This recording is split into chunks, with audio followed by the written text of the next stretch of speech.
we start? Good as we're gonna be. Okay, so thank you so much for saying yes to being on the podcast. So let's start with introductions. Who is Brian and who is Derin? I'm Brian.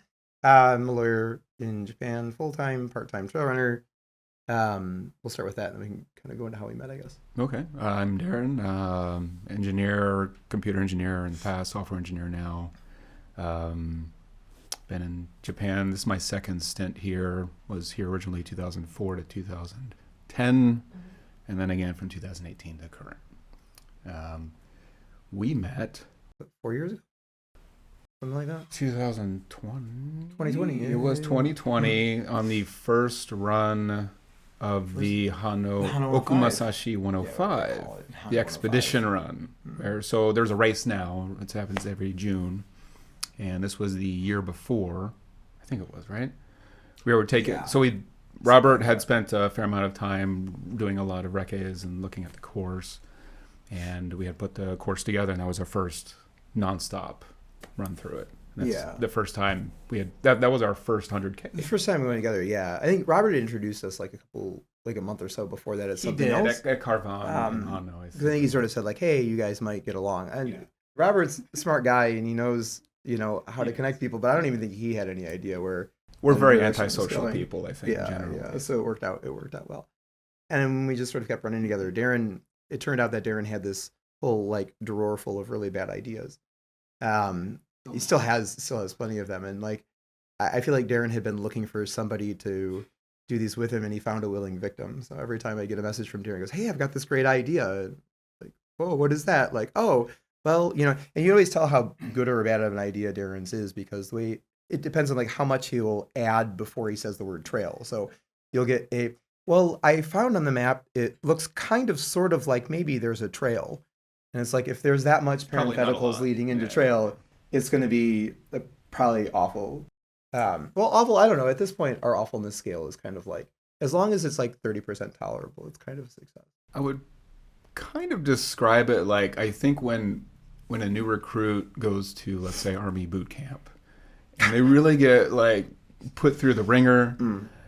I think one of the goals of boot camp is to say, like, I've never been in the military, by the way, so let's get that clear. Is to just desensitize you to all this stimulus, right? So you're tired, you're hungry, you still have to move. You just have to get used to all these things. You're sleep deprived or whatever have you. And I think we've been at this point through so many experiences together that for almost any situation, we can look at each other and say, well, at least it wasn't X. Because there's so many bad ideas that we've gone through. Yeah, At this point, it's just like... You can tell they're bad ideas because, like, we get off the bus or the taxi driver drops us off, and the looks on their face is like, what's going on here? Because it's like 8 p.m., you're dropping us off at, like, there might be an entrance trailhead there, maybe not. And I've seen, like, some taxi drivers who you gotta think, running through the head, they're like, are these guys there to like kill themselves? Yes. And like, I'm gonna hang around, and like, we had one taxi driver who literally, he just sat there and pointed at the trail. He goes, it's over there. Like, and he would not leave until we actually kind of moved in that direction. It's like, no, seriously, we're going to the mountains right now. That's why we're here. Yeah. I think it'll be kind of inconvenient to have a couple of missing foreigners. But yeah, exactly. I Sure, mean, you're on the sure. last bus in the middle of the night in the middle of the mountains. And we And also- they occasionally, well, I think more often than not, like, do you guys know where you're going? Yeah, because we're we're good. foreigners. Our bags are obviously a lot smaller than your usual hiker bags. As our bag, we're trail running, so our bag is like yay big, and hikers' bags are like very big. So they're kind of wondering like, oh, they don't seem to be packing very much for this. Something's off. This thing, what's going on? They say they're going up these mountains in the dark. What's sort of happening here? So do get that a lot. But no, I mean, like, I don't think we would normally do anything that was less than, 15 hours, probably. So I would say that's most of the stuff we do is incredibly long time, not necessarily distance, but some of them are really great. Like, we had some really fun ones around like Adatara, Azuma, Bandai, and then some really terrible ones. Like, for example, That was a terrible run as well. it was, but we went again. For its I mean, own it was terrible, but we knew it had potential, and so that's why we went back a second time. Okay. You know what doesn't have potential? Sendai. Wait, before we go there, I'm going to take you guys back a little bit. So I want to know who you guys are a little bit before we get into the adventures. And I know this is the tricky bit, right? These are questions that our audience will want to know. Why Japan? And I'm curious, how did you learn to speak Japanese? Well, I mean, I've been in Japan for 10 years, and I was in Japan before I went to law school also. Um, so Japan started before law school. I was here for about 3 years. I was in Kagawa, so the middle of nowhere. And so, it was just, I don't want to say you had to learn Japanese, because there were people there who didn't, but, it was certainly, for me, I would say the best way of describing it is I hated walking around and having people look at me and talking and I couldn't understand, or I couldn't read anything. I mean, the paranoid personality, I think, sort of leaps out where I'm like, I want to know what's being said here. Turns out nothing much. Turns out a lot of language learning to find out they were just saying like, oh, there's Brian. Not as interesting as you thought. Yeah, exactly. Like you think you're missing out on these deep conversations, and it turns out it's just everyday chit chat like anybody would be doing. So then I came back to Japan about 9 or 10 years ago for work. I was in Chicago, where I'm from, looking to leave Chicago, and Japan had some pretty good opportunities. So I came back, only intended to come back for a couple of years, and 10 years later. So that's sort of the why Japan part. Why I sort of stayed in Japan, I think my interests aligned really well with living here. So I'm, obviously I do a lot of running in the mountains. I also did used to do a lot of scuba diving. I didn't really do much last year, but it's pretty easy access for scuba diving here also. And I prioritize those things over work. I mean, obviously I do a lot of work, but like how I spend my free time is sort of what I would prioritize in terms of where I want to live. And so Japan, I think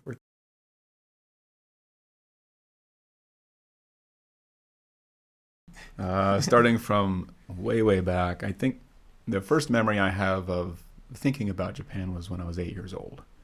And I was super into the Nintendo Famicom back in the days. And I had made the proclamation to my mom as I'm going to live in Japan and make video games.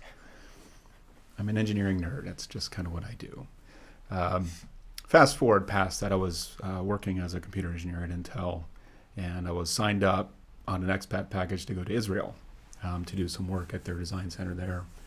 And my dad hated that idea because it was right around the time when the news was just exploding, pun intended, with bombs in Haifa and so on and so forth.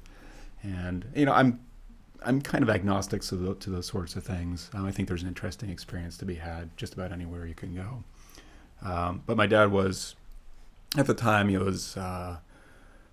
he had a medical device startup, and he tried to purposely find this avenue for me somewhere else. And there was a partnership here in Japan to work with the laboratory equipment distributor. And he kind of veered me in that direction, asking if I would come out here for help with sales and research and development.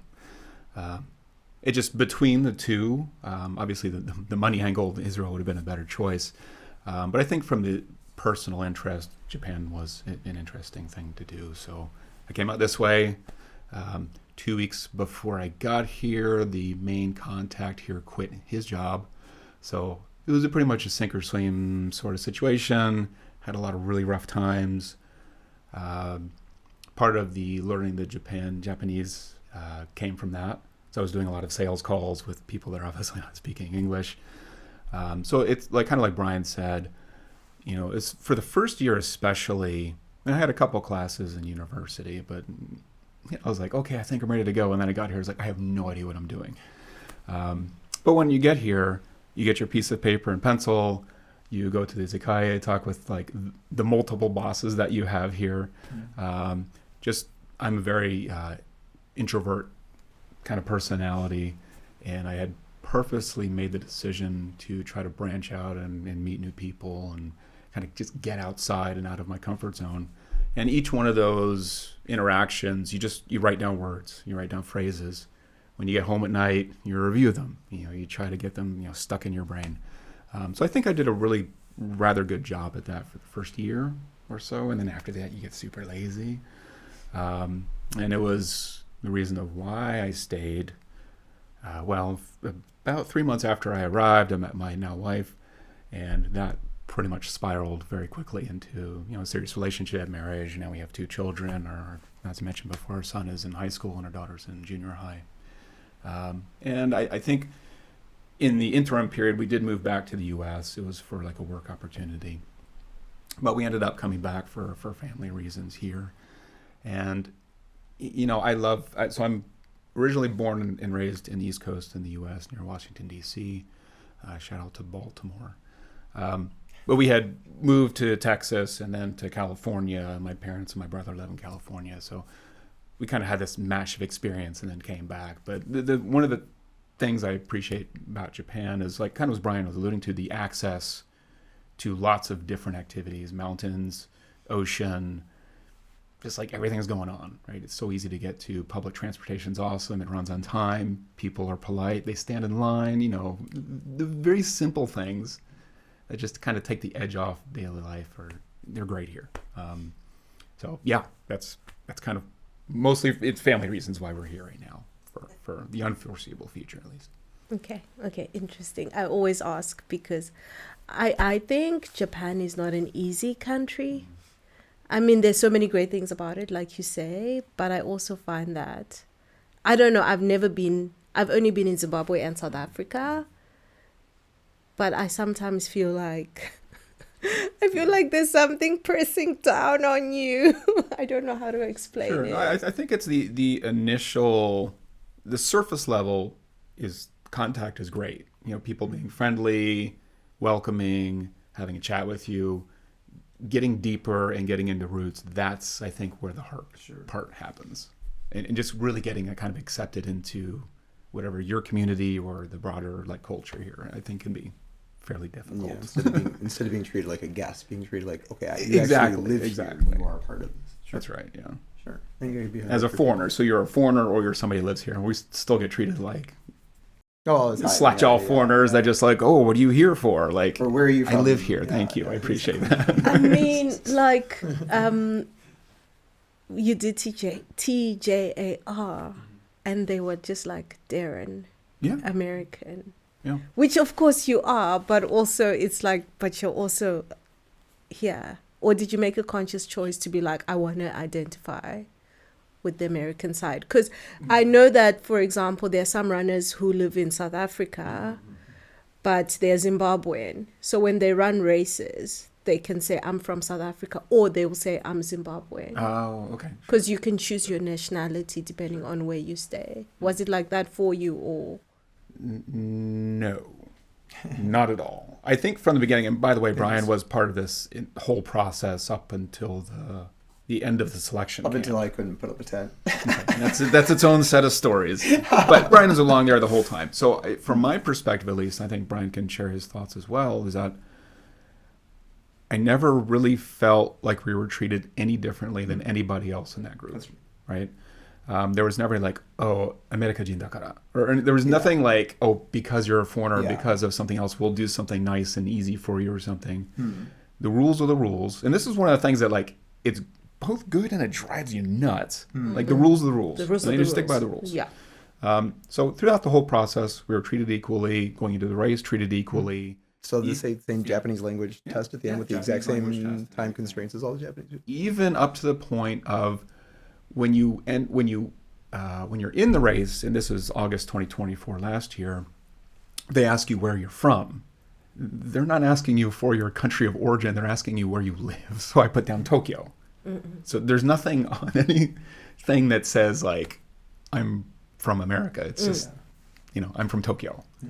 And I thought that was kind of an interesting thing too. I thought they might have plugged that a little bit or something like, oh, look at our international race. Nope. Well, they did have a couple like on their Instagram page. There was like the first. Yeah, but that was a photographer photographer at selection camp. You know, I mean, it was. I wonder who that was, because I'm thinking, was it Shosan? No, it wasn't. I don't remember who that guy's name is. Yeah, but I mean, I think there is a tendency sometimes, and I hear this, with like Japan races, maybe not just TJAR necessarily, but there is sort of a tendency to sort of emphasize you want your race to be like international, right?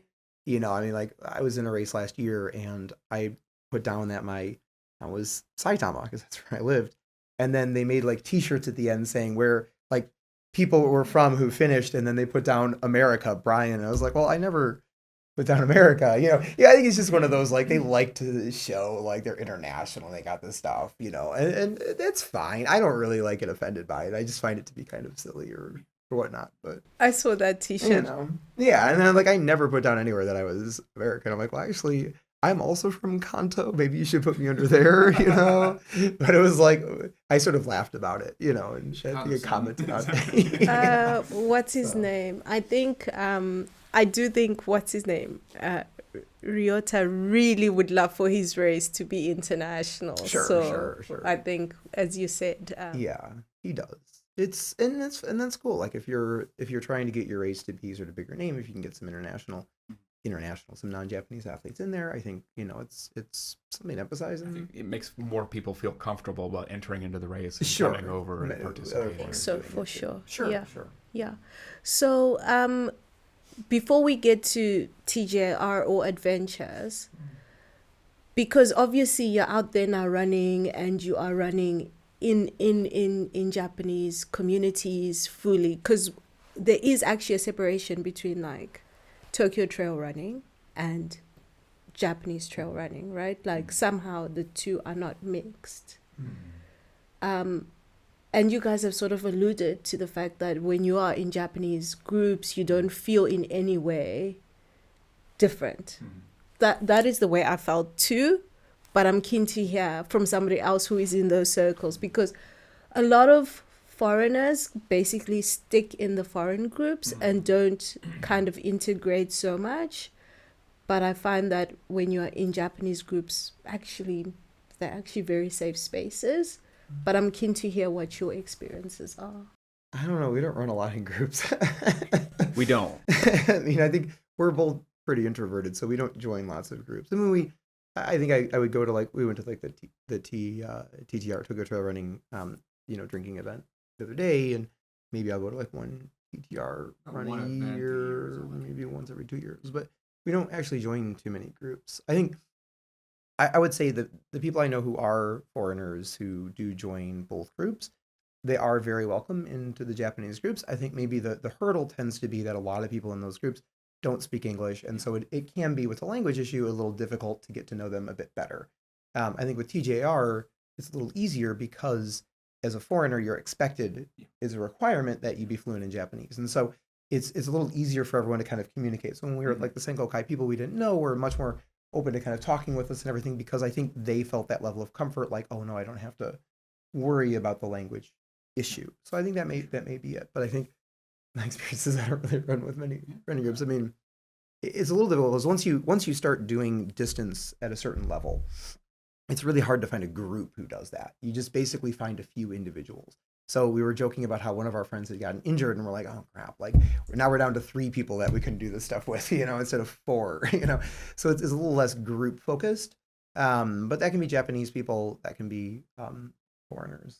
Either way, yeah. Mm-hmm. Yeah, I think that's right. I think it's what you would kind of consider the stereotypical Japanese modesty, and the Japanese people that you find in TTR, they might not be super fluent in English, but they're going to put themselves out there, make the effort, make a bunch of mistakes. It's fine. Like, nobody cares. It's completely welcome. But I think there's just a thing about Japanese people. They're super self-conscious about their ability to speak English, even though they communicate just fine. And it kind of like makes those two worlds just remain separated, right? You never really get the mixing that you should. I think Brian's right. We don't really spend a lot of time in groups. I think on quite the opposite. It drives us nuts to participate in some of the events. Like too many people. Because you stop every 2 minutes and have snacks and breaks and like. And the speed has to go with the speed of the. Yeah. So we just want to grind for 10 hours or 20 hours or 30 hours or 50 hours or whatever it is. That's just like what we like to do in a weird. And we don't have to do it at a set time. We can do it. We can look at the weather. We can base it on that and everything. It just makes it a little easier for the really long distance stuff, which is what we kind of do. I mean, I kind of relate to that because I'm kind of a lone wolf in the sense that I want to get there when I get there at my own time. Sure. Right. Do you know what I mean? And I want to run the route that I want to run. If I want to run 10 loops, then I want to play it by ear and see how I feel. If we're not feeling it, we just want to retire. Boom. Drop out. It's like, yeah, there's a train station down there. We don't have to worry about the crew. Yeah, exactly. Yeah, I'm like that too. Like, I've had enough. I'm going home now. Okay. So let's talk about TJAR. For the people who don't know, what is this thing? Well, I'm going to start by just saying that I refer to TJAR as if Ayn Rand were responsible for putting on a trail running event. Then I'll turn it over to Derin. Thank you for that. Do you still have PTSD? It's so true. I mean, it's such a like me focus. So, Trans Japan Alps Race, TJAR, is a run that starts on the north coast, Sea of Japan, and it goes through, there's three kind of like Alps, they're called in Japan. There's a North Alps, a Central Alps, and a South Alps. And they're connected by basically just long stretches of road in between each one, about a marathon or a couple marathons between. So the whole thing is about 400 and change kilometers. Elevation gain totals somewhere around 25,000-ish, 25,000 meters, sorry.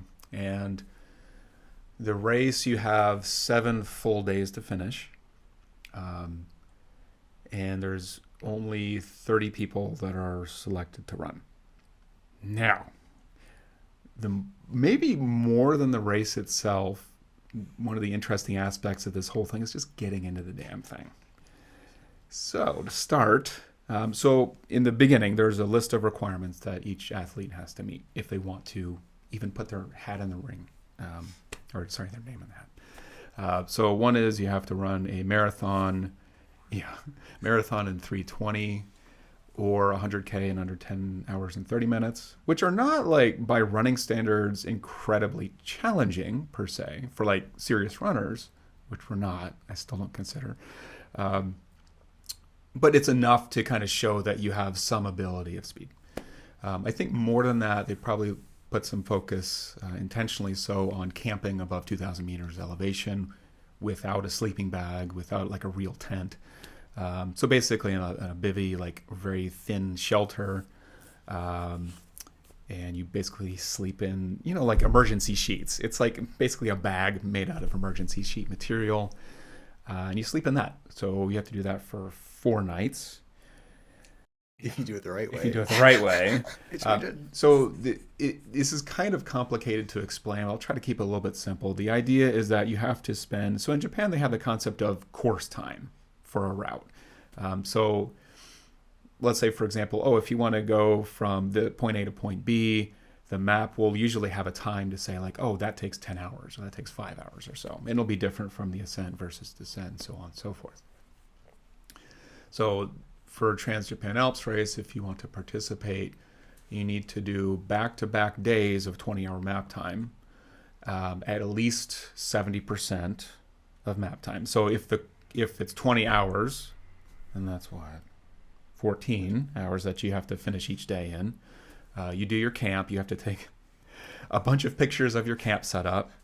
Like a passport picture where they have like, you can't have sunglasses on or a hat or like a scarf on or something like that. So basically it's like that. It's like, there's this way is okay, this way is okay, this way is not okay, this way is not okay. It's really ridiculous. Fine. We go ahead and do that. So you have to do that for basically, you can either do like 5 straight days with 4 nights, 20 hours a day, 20 hours a day, 20 hours of course time, or you can break it up into 4 trips of, it'd be 4 nights. So it'd be 2 nights. That's right. You do have to do, okay. So at least one of them has to be a 3-day, 2-night thing. The other ones can be like 2 days, 1 night, 2 days, 1 night. So you have to do the 4 nights total up in the hills, and you have to do advanced first aid. You have to do. Then you have to do one trail run. One trail running race that's over 70K, and then one trail run that's, I think, 25 hours course time and 60% time. So you have to be able to show you can do speed. So those are kind of the basic. I think that covers most of it, right? And that's just the homework. That's applying for the race. Okay. Just application. Once you apply, if there are more than 30 people, then you're put into a lottery. Or not 30, 70, sorry. Because they'll take 70 or so people into the training camp or selection camp. If there's more than 70 people, they do a lottery. So this last year, there was like 120 something, I want to say. So like 50 people right off the bat just got dropped after doing all this work to get in to apply to the race. They got dropped. All right, fine. So then you have a selection camp, which is 2 days. Or I guess I should say 3 days, really? Or 2 days, yes, 2 days. All right, so the first day you have to do orienteering, basically. They take away your watch, they take away your phone, they basically duct tape it in a trash bag, and they give you a map, and then you have to run along this course they have, and at certain checkpoints you have to write down where exactly that checkpoint was. So there's, I think, 5 checkpoints. So you get through that, then you have to set up a tent, which is, maybe Brian can tell some good stories with that. So you have to set up your tent system in less than 4 minutes. 4 minutes. 4 minutes. Yes. They're so strict with, like, you can't help each other during this. You are not allowed to, like, help each other in any way, to the point where one person, who I think I actually know who he is now, came up to us. One time we had met up and we were just talking and chatting, so we're just going up this giant hill, and he comes up to me and goes, "You better be careful about talking to each other because you're going to get disqualified for helping each other." Hence why I think it's the Ayn Rand school of trail running. Because it's like, really? This is your attitude is like, oh, you're talking, you must be helping each other. You can't do that. You'll get disqualified. So, yeah. Let's put into context. For a lot of people that are applying and entering this race, this is their lifelong dream. Yes. Okay. Speaking of which, let's talk about inspiration. What was your inspiration for doing TJAR? I just thought it was an interesting challenge. I've never done anything that long before. So previous to this 400 or so kilometer race, I'd never done anything in a single effort over, I think it was 185 kilometers that we did together over a couple days, a couple years before.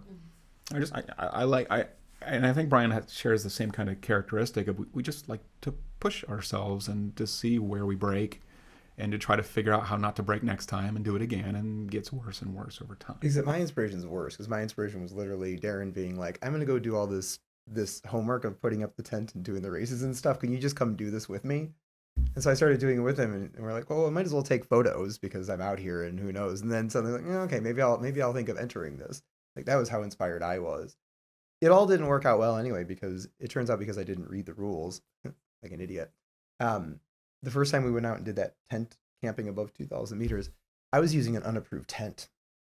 And let me tell you, so I emailed the TJAR people. I'm like, hey, this tent wasn't on the list, but it seems to meet your requirements. No, it does not, because one of the 4 sides is a double wall, and that is not acceptable, so we do not approve your tent. So after doing all of that stuff, it was like, oh, none of this counts. So immediately I send a message to Derin. I'm like, okay, I'm done with this. Like, this is so stupid. I can't believe, like, because one of the 4 walls is technically a double wall because it had like an extra zipper on it. Like, this all doesn't count. I'm like, this is the dumbest thing ever. I quit. Next day I went out and bought one of the tents on the list. And repeated his homework. And by the way, Derin decided this at like the end of August. So if you're trying to go out there and do nights of camping in the Alps, you know, September and October are not the ideal times to do this. So we're in like October, and Derin screwed up one of his overnight things too. So we're out in October trying to get this stuff done in the Alps, which is just like, thank God for down booties, because my Lord, I think without those things, that would have been a wreck. Yeah, for sure. My screw up on one of these overnight trips that I was doing on my own was I had stopped for the night at an unapproved location. It was about 1 kilometer away from an approved location. And number 2, I started the next day's effort at 11:50 p.m. or so. You have to cross over midnight for the next day. That's the face that I'm looking for, and that's how ridiculous this thing is. Yeah. It's just like you have so many opportunities to just say, like, look, this is so dumb. Why are we still doing this? Well, we've come this far. We might as well just finish the job. Yeah, it's great. Okay, so here you are. You are now at the training camp, doing everything that you need to do. And then what's next? What's the next step? So we're at the tent, setting up your tent and everything. Set up the tent. And then that's it for day 1. Day 2 is another trail run. And this was just a straight up trail run plus road. And that's basically it for day. And then at the end of day 2, you have to do like a handwritten test. You get 30 minutes. All of the questions are in Japanese. And they're like, oh, well, it's just 10 questions. This is fine. Except every question had like 10 parts.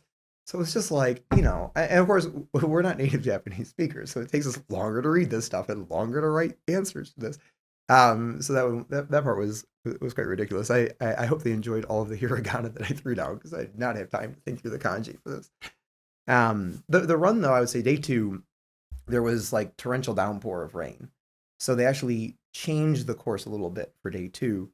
And they're like, and then we got there. So I knew that I failed on day 1 because the tent was the last part of day 1. And I knew when I did the tent, I knew it was done. I mean, Derin being the kind friend who was like, no, you have a chance. Don't worry. I'm like, no, this is over with. And I knew it was over with. We go out for day 2 and it's pouring rain. Now, if I still thought I had a chance, I would have worn my rain gear. I don't wear rain gear. And so I would have worn this if I thought I had a chance, but I knew I didn't have a chance because I knew if I didn't wear the rain gear, the people who ran it would be like, oh my God, he's not wearing rain gear. We can't let him into this thing. But I knew I'd failed. So I'm like, screw this. I'm going to do it how I normally do it, which is not wear rain gear. It was incredibly obvious that I was not wearing rain gear because everybody else is wearing their rain pants and whatever. And you have to call out each name and number and say your name. And I'm like, oh, I'm out. So no rain. 2 in the morning? 2 in the morning. Yeah, 2 in the morning. It wasn't cold enough to be wearing it. What do we need it for?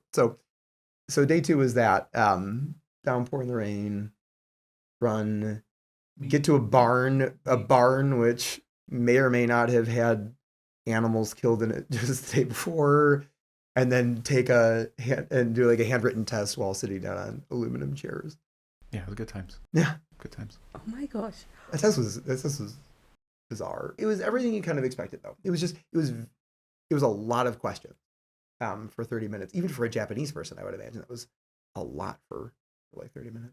It's things like if you have hypothermia, what should you do? It was like, what temperature is your body when you get hypothermia and stuff? And it's, I don't know how much of this actually matters because like you're not out there with a thermometer in your mouth while you're running. It's like, oh no, my body temperature is up to 39.2 or my body temperature is down to 35.5. I guess I have hypothermia. I think you missed a part. We both missed a part of the selection camp. On the first day, before the tent set up, you have an emergency simulation. Oh, the emergency simulation part. Yeah, we have to do the emergency simulation. Last events in 2022, they asked runners to tape up their ankle as if they had a sprained ankle. This year, they asked you a question. Basically, had 3. The idea was there's a massive typhoon coming. You're on the ridge. You're above elevation. You have hypothermia. You're starting to have hypothermia. What do you do, right? And please tell me 3 things that you would do. And you want to go? I think I wanted to answer like nothing. I don't get hypothermia. Thank you. But like, of course, I can't say that. So I actually said like, oh, put up the tent and get out your sleeping mat and all, to get yourself up off the ground. I actually gave all these answers and they're like, okay, now go do this. I actually had to set up my tent even then. I think this is what really screwed me up for the tent test was I had to like jam all my tent stuff back into my bag really quickly and go down. I actually set up my tent before that even. You didn't do that. You wrapped yourself in your emergency blanket. That was very smart. I was smarter, I thought. So yeah. I was a little too safe. The ironic thing just being that you had to set up your tent before successfully in the middle of the mountain in a harder location. And then screw it up in the down on the ground at the campsite. That's awful. It's just like a real kick in the crotch to have that kind of experience. It's funny like when they ask you for your 3 things you would do and then they say, yeah, go do it. And they're just recording you on the video camera the entire time. And it's like, I'm taking my clothes off, like changing, putting on another jacket and pants. Or good God. He asked, my third thing was I would eat food because you want to raise your temperature by your body temperature by eating food. And he goes, oh, like what food would you eat? I'm like, well, donuts. So I had to pull out and show the video camera this bag of donuts I had. I'm like, this is what I would eat. So I think what kind of makes it worse is they kind of ask you, mite kudasai, like in a very calm, polite, with a kudasai after it, very like, right? Yep. Yeah. Yeah. The thing is, so one of the ideas of this whole race is that it's entirely self-supported, right? you are not allowed to accept help from anyone. Even if like an old lady on the street says like, here's a Mekon, you got to be like, no ma'am, I may not take that, right? You can't accept any help, no massages, nothing. No massage. So in the mountains, you're not allowed to stop at any of the huts and get food. The most you can take is water while you're in the mountains. We were joking during the race. Sorry, I'm cutting over you. We were joking during the race that I was going to go out cheering Derin holding a sign saying free massages over here, except for Derin, just to get everybody disqualified. So Derin could be the only person who finished. But when you're on the road, you can stop at a convenience store or whatever. There's a couple of them along the way. But the idea is that you're carrying somewhere between like, I think the absolute lightest kit that I heard was like 5 kilograms or so. And it goes up to probably some people are carrying around 11 or 12 kilograms on their back. And you're just doing this for days on end, not allowing any support other than what you can get yourself. So I think that's kind of like, it's an interesting concept. And that's one of the reasons why I like the idea of the race. It's not flashy at all. It's not like they're throwing out advertisements everywhere and like, oh, it's sponsored by, like, there's none of that. I mean, of the 30 people in the race, I'd probably say maybe there's 5 people that care about like, oh, I want to run this fast, I want to win, or like we get the maybe attention or something. The other 25 people like, let's have a good time, let's just see where we end up, which is great. Like it's just completely awesome vibes during the race itself. Yeah. But, yeah. So you are running this race. What sort of emotions? Of course, we can't go through all the emotions, just the highs and the lows. Well, as we discussed, in terms of what we do for training, I guess you could say, is just belligerently beating ourselves into a bloody pulp, right? Running at nighttime, across snow fields, on like snow-covered rivers that'll collapse on you, through fallen trees, through everywhere, talking a lot about the Sendai trip. Running on the road with a bunch of trucks driving by without a shoulder on the road to like have a safe space. When you go through all those experiences in your training and you end up in a course like Trans Japan Alps Race, the course for TJAR goes through a lot of well-traveled trail. It's very safe. It's hard to get lost. So you really end up in a really nice space, actually, kind of opposite maybe what you would think. It's really about like the vibe of the other runners that are there with you. You're usually kind of clustering for pretty much the whole thing. In maybe groups of 3 or 4. Sometimes you'll branch out on your own or have a couple people around. People don't typically say like, oh, I'll wait for you for an hour while you sleep. Like you just keep going. But you very invariably like hang out with other people. Then you have other like, I guess, spectators you could say along the way, especially in the North Alps, where there's lots of families, hikers. The families were the best, right? You have these like kids that are younger than 10, like with signs. They're like, oh, gambare, go for it. Like that is an amazing like feeling, just to kind of go through this and see that people care and that there's kind of like another generation coming up that maybe they're the next athletes participating in 20 years time or whatever. It's like I want to see some more like young women in this thing, because quite frankly it's a sausage party. Like there were in the selection camp, there were 2 women, both strong. I thought they did just fine. I think one of them maybe didn't get past the tent. One of them did, but she didn't get selected in the lottery for the actual race, which is like, talk about a harsh reality, right? You get through this selection camp, then you have this lottery to get whittled down to 30 people, and you don't get picked in that. And you spent years, and this is kind of what I was talking about, like some people, it's their lifelong dream, because maybe this is their 4th go at it and they still haven't gotten into the race, right? It's just like, it's incredible. I got extremely lucky to make every lottery cutoff, make it through selection camp, make it into the race. Like it's not usual to find that path. So that was pretty great. But the race itself was wonderful. Like it was, of course you're tired. You're moving like just nonstop, but mentally, I think you find yourself in a really kind of nice spot. You see a lot of people. There were people that just stopped randomly in the Middle Alps. They were waiting for me. I hadn't seen them in 5 years. Right. It was great. You just give them a big hug. Like, thank you for coming out. Appreciate it. And like, just like, it's such a great like experience to have gone through the whole thing and just chatting with everybody. loved it. It would have been better if this guy was there too, but he would have been way out ahead of me, so maybe I wouldn't have seen him anyway. But yeah, it was great. So are you going to try again, Brian? We're both trying again. Yeah. Are you going to try? So I did not finish.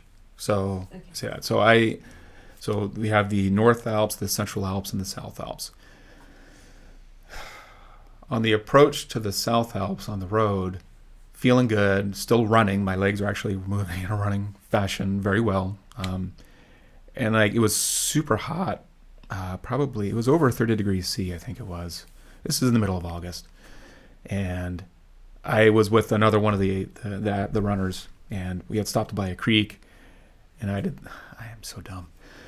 So I had my socks still on, and I got in the creek, I played around, cooled off, and then I put my shoes back on with my wet socks, and then like there's like a massive like uphill and then downhill on the road to get to the checkpoint, just blisters, just like incredibly horribly. I had to do a bunch of like foot surgery when I got to the checkpoint. I tried to rest for an hour or two. I knew it was a lot of trouble.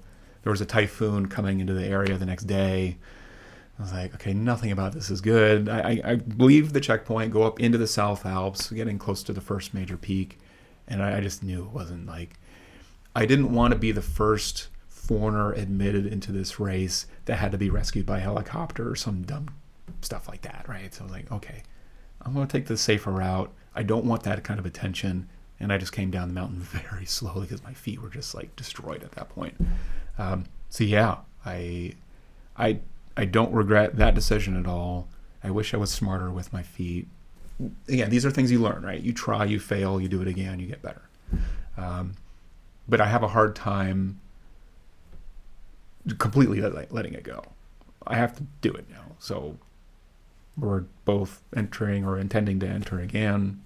We're going through the race requirements and all that stuff. We'll be doing the homework, the camping at elevation again this year to get ready for 2026. Okay. I mean, this is the thing with ultra running, right? You run a race or you have an event. It's almost like problem solving. And one day it's your stomach, and then you solve that problem. And then the next day it's the blisters. And then the next day it's like different things that you have to manage. And it's almost like every race you're kind of problem solving until maybe 1 out of 10 or 1 out of 5, you have the perfect race. Everything's just, then it is what it is. The thing with DNFing, I DNF'd years ago. It still haunts me.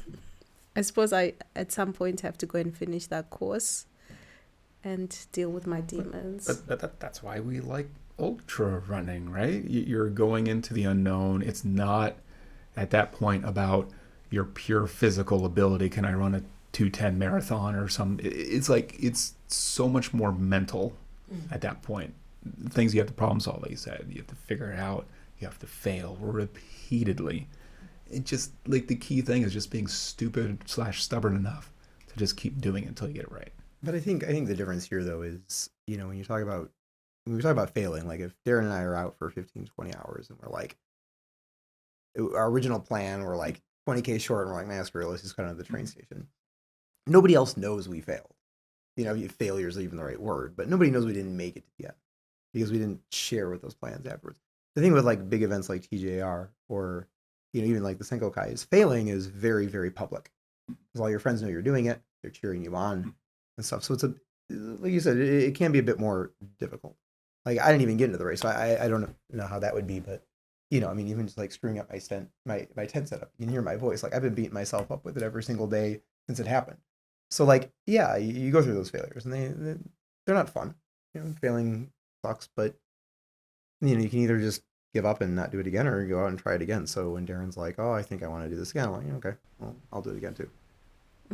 I mean, when I spoke to Kyo, the last interview we had, he said in his mind he's already calculated that everything is at 80% failure rate. So I don't know, 80%'s all. What did he say? That's a pretty high. Did he say 80? Well, he said a percentage, but in his mind, he's like, he kind of knows that if he's running at that failure rate of out of 10 things, these things are not going to work out, then he's quite okay with it. Sure. I think latching on to that point, if you're not failing, you're not doing it right. You're not growing. You're not getting better, right? If you're just doing something safe and comfortable and like, oh, I'll do my, little run today or something like that, oh, great. You're just not going to get to some next level that if you might want to get to. You're just not going to get there. You just got to fail. You have to. I don't want to fail. You just have to. Like, embrace it. Like, love it. I mean... But, you don't want to fall into that mentality of, like, every time something goes wrong, I'm just going to drop out. Or I'm gonna retire here because things aren't going right. Yeah. Right? Because then that could just lead to a succession of them.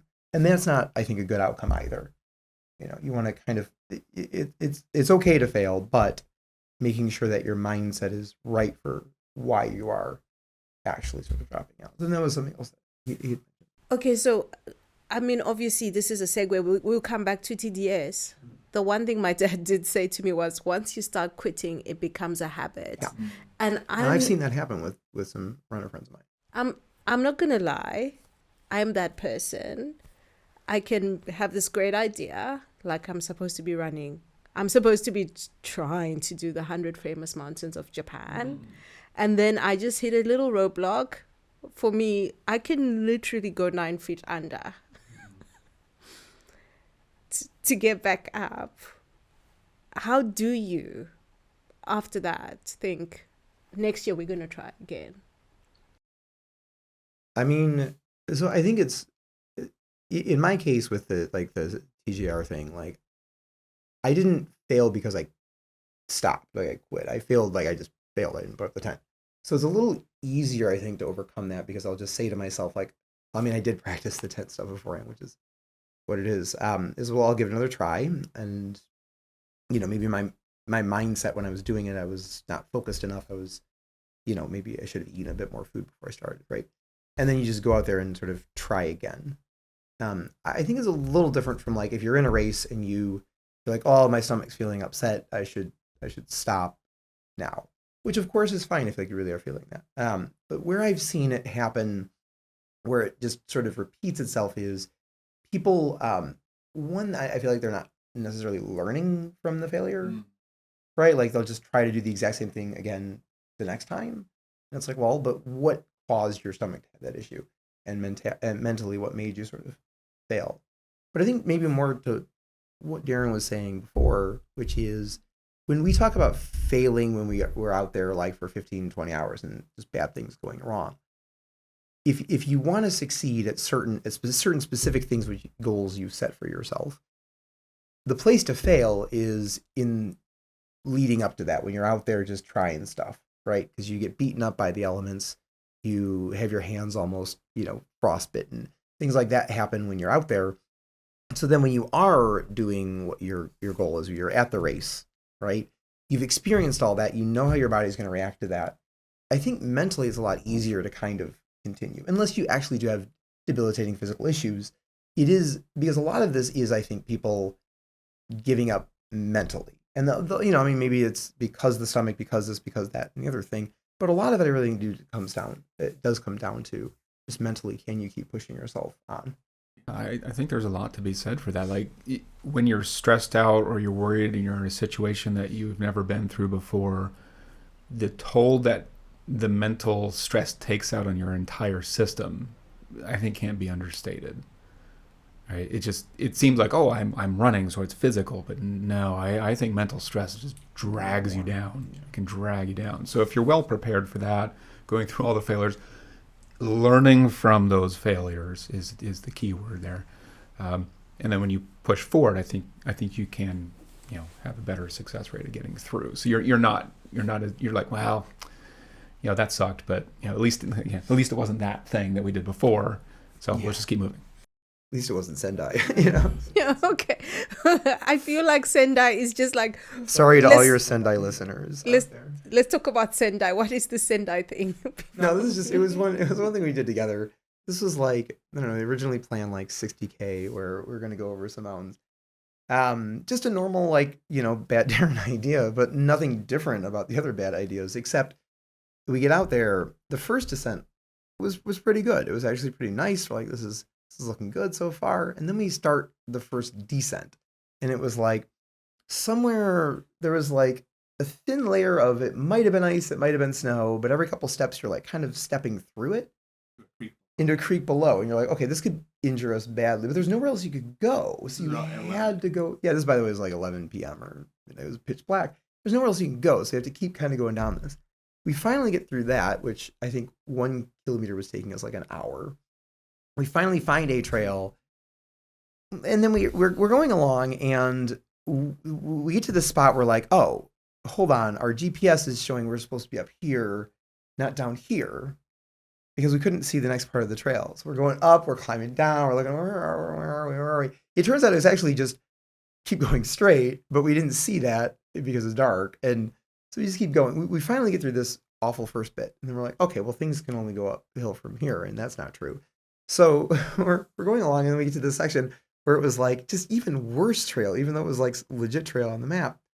We're going along, and finally it's 3-4 o'clock in the morning, and Derin just sort of turns to me like, this is awful. Let's just sort of head this. Like Darren's like, I found this place. We can go down here. There's a train station. We'll get there for the first train like 5:30. I'm like, great. Sounds like a good idea. Start taking the trail down.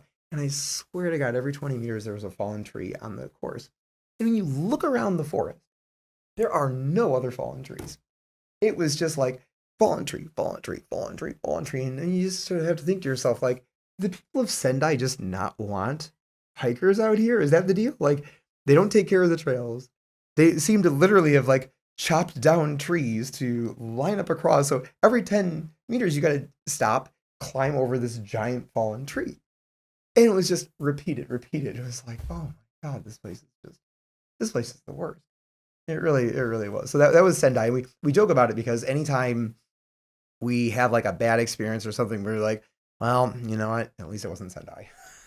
I would like to ask the gentleman from Illinois to explain the second time that he was dumb enough to. Okay, so the next week I decided like, well, I want to go back because there's one mountain we didn't go to, but I'm not going to use those trails. I had this great idea where I wouldn't approach it from Sendai. I'd approach it from whatever the other prefecture, Wakai maybe, prefectures. I was going to go from the north part down. And there was a typhoon that weekend, which was not helpful for this. So it turns out the trails that way also are terrible. So approaching Sendai from other directions, also not a good idea. And I get to this, like, it was on the map, on Yamato Kogen, it was like this small stream you have to cross. And I was like, oh, that won't be a problem at all. I get there and it's just this raging river because of this typhoon. And it would have been like water up to my waist and like really, really fast. I'm like, okay, so do I just like sit here in the mountains and hope for the best? Like, what do I do? So I ended up like bushwhacking it for 2 or 3 kilometers. So I finally found a bridge somewhere that could get me across this river, which was just a good reminder that, you know, it was Sendai was a bad idea. And then it just, Sendai was like, oh, you want some more of me? You're back? Okay, we can play this game. So to any of your, to your Sendai listeners, I apologize for saying negative things about Sendai. To your non-Sendai listeners, go somewhere else. Maybe they don't want you on the trails. No, I think we're not going to get funding from the Sendai government to promote tourism anytime soon. I wonder why though. It was comically, it was like Brian said, it was like on purpose, like yeah, it's on purpose to keep people out. We're literally joking about somebody literally had to come here and lay a bunch of like trees on this trail. I wouldn't be surprised because like I heard a story about that guy who cut those trees apparently just so people wouldn't go by and take photos. Probably by the trees. I think he may have moved to Sendai at that point. Oh my God! I mean, that's such a classic passive aggressive move, though. Right? Japan. Literally, yeah. So that was Sendai. So I will get to TDS. So for me, right, let's say I'm planning a mountain.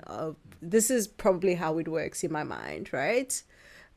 Maybe I watch a YouTube video, or I see someone doing something, or I go on old trails and I try to see, oh, okay, I could do this. And then I map out a route, I pack my bag.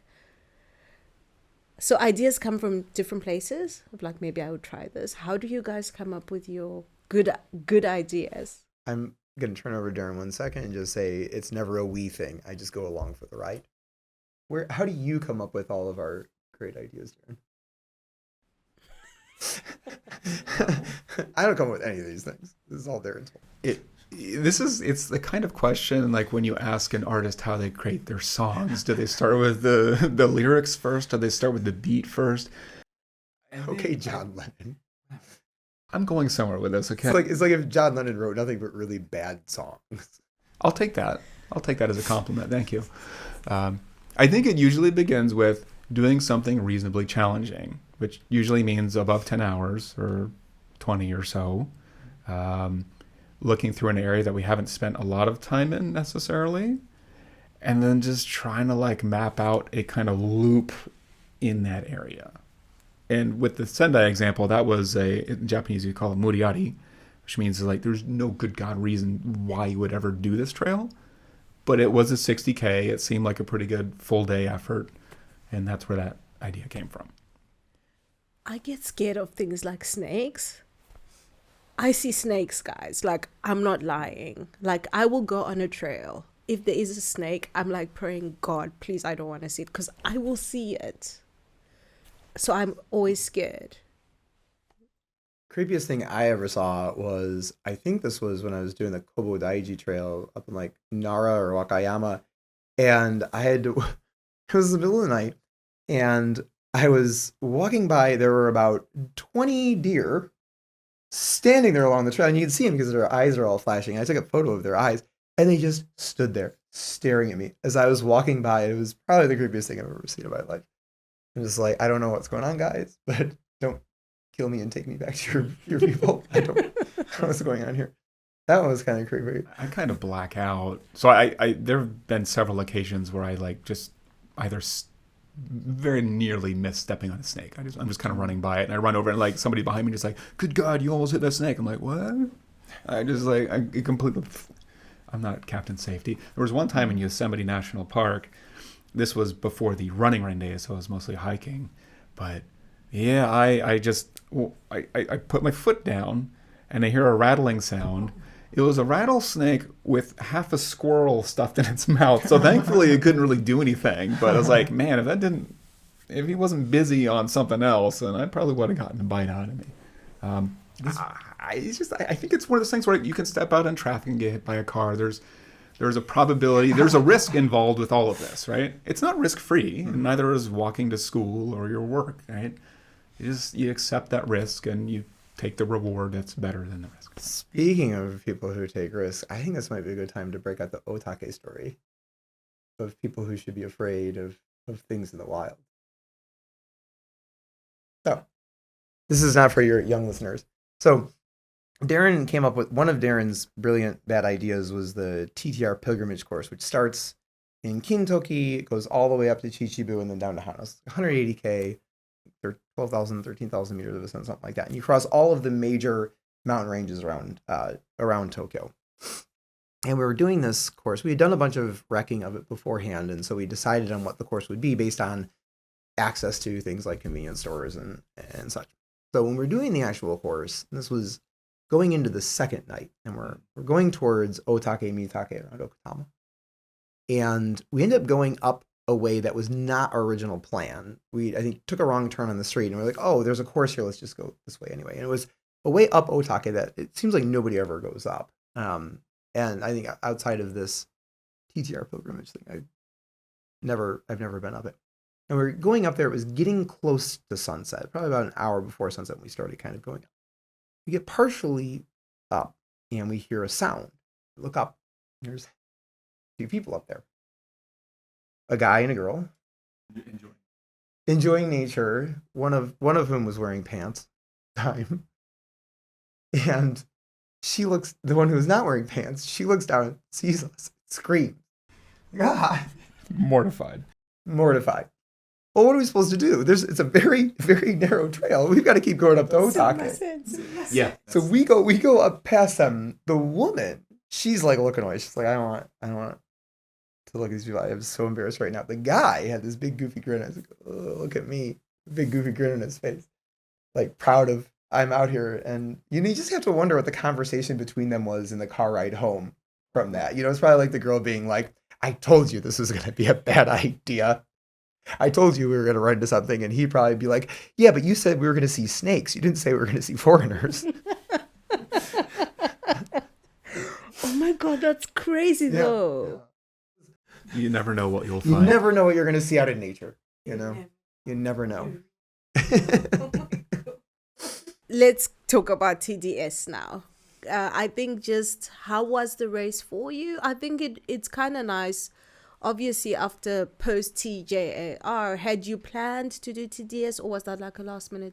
No, so you have to sign up far in advance. So there's a raffle to get in because there's limits to. So Tour de Jean is this race in Italy, about 350K, I think about 26 or 27,000 meters of ascent.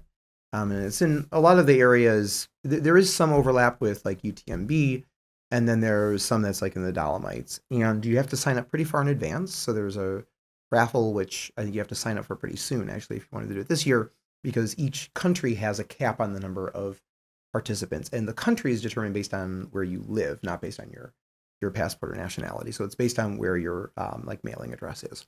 And so I had to sign up that pretty far in advance. And the reason I signed up was because I wasn't sure, getting into TJAR or not. So this was sort of like a backup. And as things progressed, I thought to myself, well, even if I do get into TJAR, I'll probably still go and do it. Just my body condition at that time might not be great. But I didn't get into TJAR, so it worked out well in the sense that I had this backup. Because I was doing all of this training during the summer, and you don't really find out about TJAR results like the camp was in June. So you find out like a couple weeks beforehand if you even get in. If you don't pass the camp, you find out a week later. So you're not finding anything out until summer. And so I didn't want to do all this training leading up to it and then have kind of nothing on the back burner. So I'd heard about Tour de Jean from a friend of mine. We had been talking about it when we were trail running. I guess Facebook was listening in because Facebook sent me an advertisement for it like a couple days later, which is, not creepy at all. And then it was like this raffle, which I entered, got in through the raffle and signed up. And so it was just sort of a backup for, that. And then when I didn't get into TJR, my focus shifted to training for that. So I basically stopped doing any road running because there isn't really not much road running in Tour de Jean, but there was in TJR. So I sort of eliminated that part and just really focused on, I think I ran up and down Kai Komagatake, I don't know, 20 times in the summer. By the way, I ran up and down Kai Komagatake 20 times during the summer. Not once did I take the extra 20-meter turn to go up to the actual peak the entire time. So take that, Kai Komagatake. So that was training for it. Went out there, and in terms of food, like I'm not really a gel guy, but I bought a lot of like danishes, strudel, things like that, like baked type goods, in terms of planning.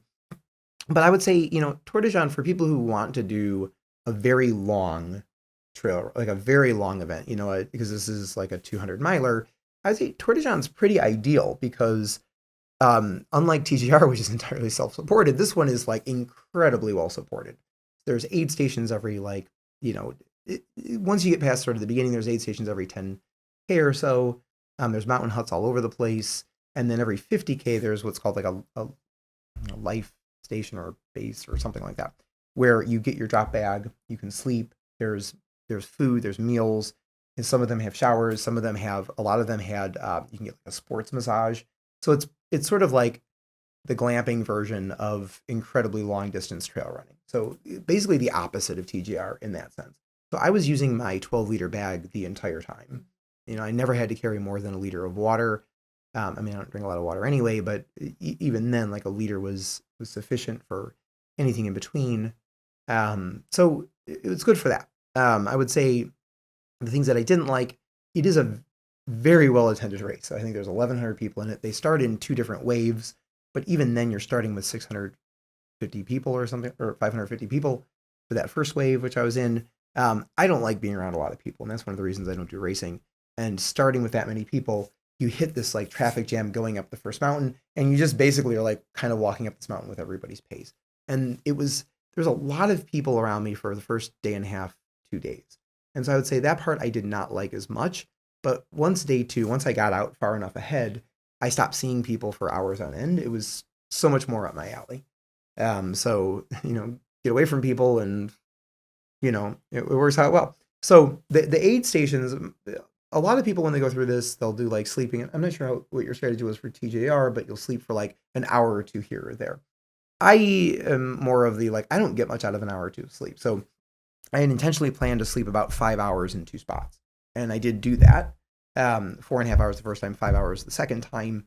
The one thing is, though, when you stop that long, a lot of runners pass you. But because I was getting so much energy back, I could get up, wake up, go, and then I started passing them. So the first time I did it, you'd see, especially after about 150, 200K, you start seeing a lot of the same faces because you're in the top 50 or so, 50, 60 people, you just kind of see the same people. The second time I did that, again, a lot of people passed me. I would get up, go past them. They would look like death because they haven't slept much. I was, all ganky because I got in 5 hours of sleep. This one French guy who I saw both times, and he's like, oh, what were you doing? I'm like, oh, I was sleeping for 5 hours, so I'm back, and I'm passing people, and he goes, oh, you are like, do you know Pac-Man? So I'm describing, it's kind of going blah blah blah blah blah. Which actually I don't usually like nicknames that are given to me. I usually they kind of don't make any sense to me, but this one I'm like, okay, Pac-Man, I could deal with one.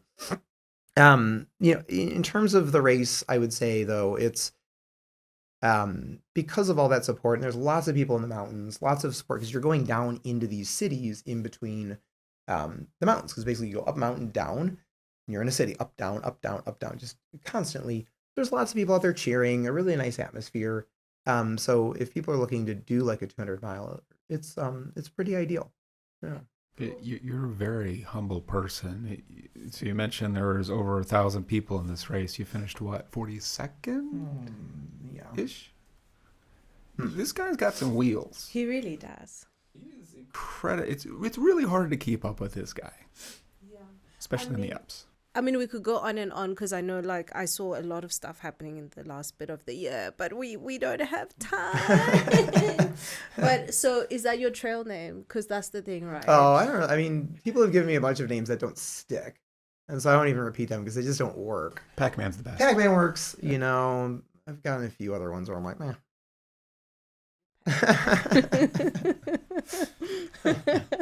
Okay, only because we're running out of time. Let's get on to the fun questions. Oh, the ones until now are not fun. I'm quite enjoying myself as it is. Oh. Okay, book recommendations. Like trail running books, or like Any just books? Any books. Well, I just finished the first book in a 3-part Stalin biography, which is pretty good. Whoa. It was only 1,200 pages, and the second book's about 1,500. So I don't know if your readers are into that. She said recommendation. She didn't say what you're reading. Well, I liked That's it. a recommendation. Maybe there's something in there. So who wrote it, and what's the name of the book? I don't know. I read a lot of books. I mean, I read like 150 books a year. So I'm not sure if I have a good one. My favorite author is probably Roberto Bolaño. I love everything he's written, but really 2666 or Savage Detectives are incredibly good. Yeah, that would be my recommendation. Don't read Ayn Rand. Okay. But if you want to participate in Ayn Rand's trail running competition, you'll understand why you should just not read Ayn Rand. Derin. I'm a simpleton in comparison to this guy. I think one of the books that I've read in, let's say, the past 5 years or so that I really enjoyed was Tommy Caldwell's The Push, describing his climb up the Dawn Wall in Yosemite. I think there was a lot in there, just kind of overcoming thing. Like he's a professional climber, and super well known. Kind of grew up from an early age. Just like the way he was brought up by his father, who was also a climber, was nuts. Like the things he was doing in diapers. Becoming a climber, having his finger freaking chopped off in like a home renovation accident, and then still climbing at extremely high levels after that. And with the Dawn Wall in particular, just I think more than I did this thing, it's more just like the absolute grind that goes into getting to that place, right? All the behind the scenes work, if you will. I think for me, it's kind of inspiring to just read tales like that and be like, oh yeah, I'm doing dumb things and maybe it'll pay off eventually. It was a great read. I listened to an audiobook as well, and that was also recommended. But yeah, I like books like that. Like it's mostly just kind of like biographies and whatnot. Mm-hmm. Okay, and then TV series, movie, or YouTube channel? I don't watch. I watch enough for both of us. at all, ever. I mean, I've seen like The Wire, The Sopranos. I've seen It was like a million years ago. The man. Sopranos is a solid recommendation, though. Sopranos. I liked what I watched. God, you're old. How am I supposed to be able to run as much as I do, read as many books as I do, and watch TV series? It's for actually a lot of people who do long distances. When I ask this question, a lot of them are like, we don't watch any TV at all. Oh, I watch a lot.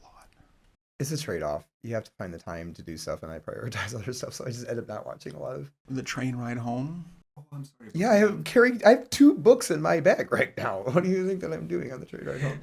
So I will make up for him. Yes, please. I'm going to give 3 series. Cool. One that I watch just repeatedly, and Brian knows about this, and I download episodes just watching the way home. It's Always Sunny in Philadelphia. Oh, I have seen that. Incredibly huge fan. I love that show. Just Toll Troll. It's just like, it's so wrong. I like wrong comedy, just things that shouldn't be said. Another one, recently, I think Squid Game I love. I'm big into the kind of dystopian things. Severance, lately, huge into that one. It's an Apple. I've heard of those. Oh, great stuff. Yeah, those are the kind of varieties. I've heard Severance is good. Oh, it's good. I haven't watched the Japanese Squid Games. I haven't watched the Japanese one, but I There's watched a Japanese one? The The Korean. one? It's a Korean. No, it is Korean. Yeah, stuff like that. I just enjoy. Was the shows second like one any good? Because I don't want to waste my time. I liked it quite a bit. Binge watched it all the way through. Really? Ready for the 3rd season. Wow. They leave you hanging pretty hard on the 2nd season. Japan gives me a dystopian vibes. I was actually talking to my daughter about it this morning. Yeah, I think it's just it in a lot of ways culturally repressive in terms of like being able to express yourself in everyday situations. You have the dichotomy of what you see on TV, on variety shows, and actually like how you're supposed to act, behave in front of others in like in a work setting. They're just completely different universes. So yeah, the vibe is there, and for Korea as well. I think the vibe is there. Yeah. Okay, and then the last one. What is the craziest thing you, as a runner, have done or have seen? We'll Running. limit it to one thing a person. Running. Like what am I Why doing? do you do this? What am I doing? That's a good answer. This? Seriously. Running. Just What's wrong with you people? Always hated running. Never. I started running in, I think it was 2017. I started running in 2016. I hated it with a passion. I hated it with a passion. I wanted to challenge and do something that I wasn't good at, and I hate it. It turns out I like it. Oh my God. So running is my simple answer. What's wrong with people? Okay. Thank you so much for Seriously, coming thank you. on the podcast. This been a was pleasure. fun. Yeah.